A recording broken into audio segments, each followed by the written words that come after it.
Guys দেখো, আমি উঠে গেছিলাম ভোর 4টের সময়। কারণ যেদিন আমি এই ভিডিওটা করেছিলাম সেদিন ছিল দ্বাদশী, একাদশীর পরের দিন। হাজব্যান্ড মানে 7:30টার মধ্যে অন্ন খাবে, এই জন্য আর কি তাড়াতাড়ি ওঠা।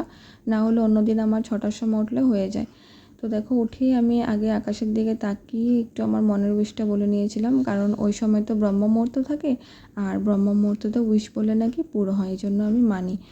তো আমি ঝাড়ু টাড়ু দিয়ে চলে গেলাম একটু ব্যালকানিতে গিয়ে একটু ঠান্ডা হাওয়াটা ফিল করছিলাম, খুব ভালো লাগছিল দাঁড়িয়ে দাঁড়িয়ে ওখানে। তো একটু ব্রাশ টাশও করে নিয়েছিলাম ওখানে। তারপর আমি ফ্রেশ ট্রেশ হয়ে চলে গেলাম রান্নাঘরে।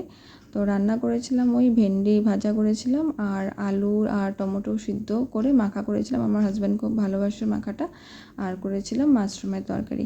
তো আমার ওই 7:10-15তে আমার রান্না কমপ্লিট হয়ে গেছে। তো হাজব্যান্ডকে বলছিলাম আসো আসো, রান্না হয়ে গেছে, খেয়ে যাও। তো হাজব্যান্ড বলছিলো এখন খাবো না, আমি একটু মহাপ্রসাদ খেয়েছি, একটু পরও খেলেও কোনো অসুবিধা নেই।